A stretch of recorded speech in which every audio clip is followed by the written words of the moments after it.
How did you mentally prepare for today or for the other auditions? How did I mentally?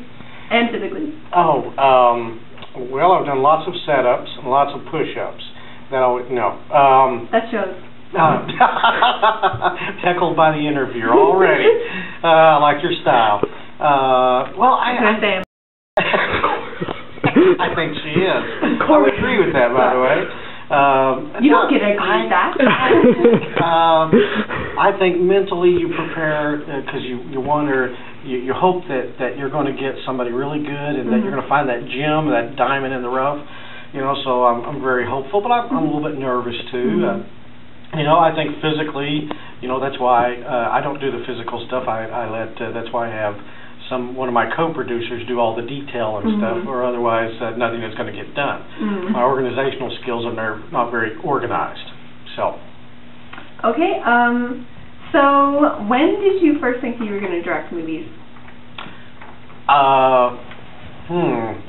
Actually, not till a few years ago. That really wasn't even something growing up that I really wanted to do because I wanted to be a singer and a songwriter. So it was really only about 5 or 6 years ago that I kind of got the idea, What was the catalyst for that? That's a good question. Who wrote these questions, by the way? Me. Oh, well. Just kidding, it was Mom. Gosh, I just had an idea that, I'll tell you what, I love being inspired. And I think that, going to the movies, seeing Star Wars when it came out in 1978, and, I just love being Rocky. I love being inspired, and I thought, I think I could do something like that. And I love to create and just kind of put the two together. Okay. So if you could give anyone advice about their auditions, what would you give them? That's a good question.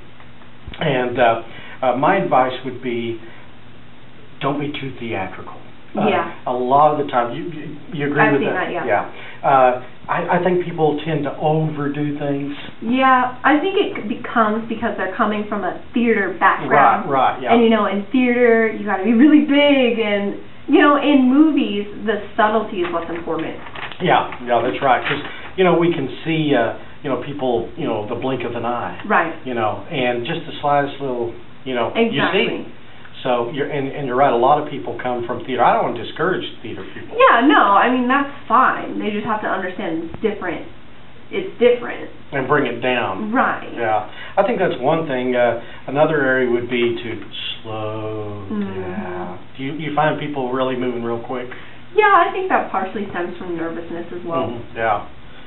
And what would be your suggestion for somebody right before they go on to slow themselves down? My suggestion is breathe slowly through your stomach. Take deep breaths through your stomach and not so much through your chest. That always helps to calm people down. And they say that people who do that have a certain type of charisma about them. Okay. Do you have a favorite poem or quote? Can you recite any of it? Let's see. Not in public. No. So like a limerick or something? I think one of, like a little story? Yeah. Okay, I know some people do the turtle and the scorpion. I do it as the frog and the scorpion. And that's called a what? That is an Aesop's fable. An Aesop's fable, okay.